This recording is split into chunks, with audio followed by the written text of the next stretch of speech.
Secretary John Kirby is here.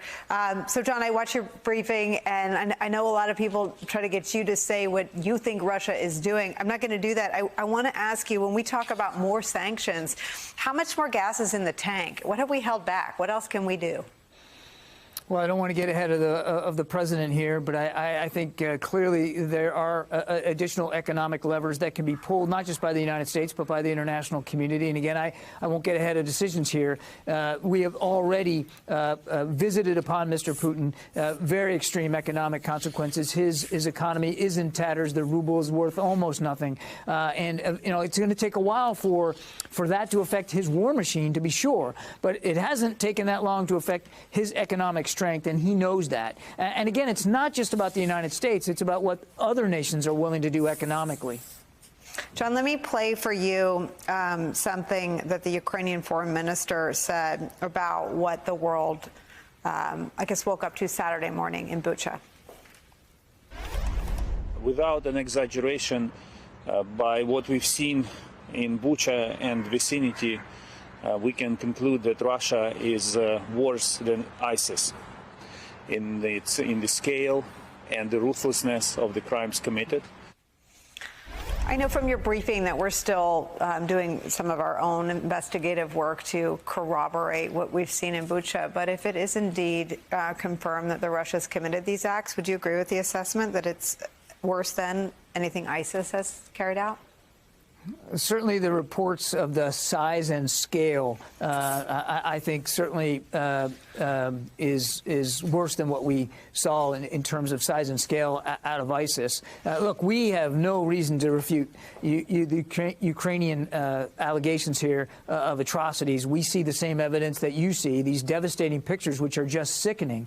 And we have said, and said it for now more than a week, that we have evidence. We know that Russian forces are committing war crimes. It sadly looks like that's exactly what happened in Bucha, but to, again, on a size and scale and depravity that we haven't seen to date. So what's really important is that the international community, and that includes the United States, will continue to collect evidence, will continue to contribute to the investigative efforts, and to make sure that Russia is held properly accountable. So U.S. journalists have been targeted and harmed. And killed. We've got tactics that are worse than ISIS.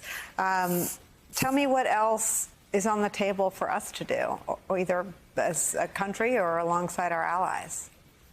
Well, aside from additional economic measures, which I think, are certainly going to be explored here, from the United States military perspective, we are going to, redouble our efforts, and we are, to make sure we can get security assistance, weapons, arms, ammunition, systems that the Ukrainians can use to defend themselves, to get them there as much as we can, as fast as we can. And just over the last couple of days, we helped coordinate the delivery of 6 other nations, 6 different shipments, 6 other nations, material getting into Ukraine, and there's more coming every day, including from the United States. Secretary Austin had a chance today to speak to the Ukrainian Minister of Defense, Minister Reznikov. The minister thanked Secretary Austin for the assistance that the United States has provided, noted how much and how fast it's getting there, and also made it clear that that material is getting into the hands of his fighters, and they are using it in the field every single day. So what we're going to do here is continue to help Ukraine defend itself against these kinds of depravities and war crimes. So, John, I am not a military systems expert, and so questions like this may make you wince. But I have seen Charlie Wilson's War too many times to admit. Why can't we help the Ukrainians protect cities as well as they seem able to protect Kyiv? Why can't we give them the kinds of things that could prove to be more protective of the skies above them? Mariupol has been obliterated, annihilated, turned to dust, and that is where some of the most horrific and heinous atrocities against civilians and children are taking place. Why can't we give them whatever it is that makes Kyiv slightly more impenetrable for the Russians?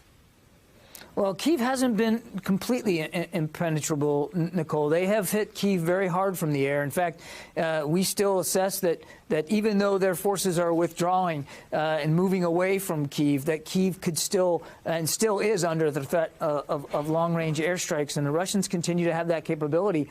They're also using it against Mariupol, against Kharkiv. They've used it in that town in the south called Mykolaiv. What we're seeing, though, is that the Russians are starting to limit their airstrikes to cities more to the east, because that's where they want to reprioritize. So what we're doing is continuing to flow in short and looking at potential long-range air defense systems that the Ukrainians are trained on, they know how to use. We're working with allies and partners who have additional systems like this that they can provide, and we're willing to help get them inside Ukraine. Again, Stingers, we have flown in thousands of, multiple hundreds of Stinger missiles into Ukraine that they're using very, very effectively. They're short-range air defense, but they know how to use them, and they're doing that quite well. That's going to continue going forward. So they are actually doing a good job of protecting their skies. In fact, the airspace over Ukraine remains contested, and largely that's because the Ukrainians have been able to be so nimble and so effective in protecting that airspace. Igor Novikov is a former advisor to President Zelensky, who's on my program frequently, and he's sort of described or brought to life for our viewers the trajectory of what 6 weeks of living under constant threat of Russian bombardment is like for them. And it's his belief that it is a war meant to terrorize and exhaust the Ukrainians. What is our plan for coming in now that they are sufficiently terrorized and becoming exhausted? What is our plan to sort of amp up and fortify them? Well, you've heard us talk about this now over the last few days. It's about getting them security assistance as much as we can, as fast as we can, including from other nations. So we're going to continue to do that. And I think you heard Jake Sullivan talk about this earlier today. Just Friday, we announced another $300 million in security assistance that we're going to now go out and procure on an expedited contracting basis to get inside Ukraine. And there could be additional security assistance that we announce in coming days. We're also, again, working with other allies, for instance, coastal defense missiles that the UK has now announced that they're going to do. I mean, we welcome that decision. And all of that is a result of consultations that we're having with allies and partners about trying to fill the needs that the Ukrainians have right now. And when we send things over, Nicole, we are prioritizing those weapons and those systems. Those are the things that are going on the first shipments, because we know that's what they need the most right now. You field questions every day. I know you're very accessible. You're very good at your job. You've been at that podium through a lot of really painful, really ugly chapters in human history. I wonder if you can just talk about what you thought this weekend when you saw the first pictures out of Bucha. I'm a grandfather, and I just I had the same reaction I think so many other people did. It turned my stomach. It turned my stomach.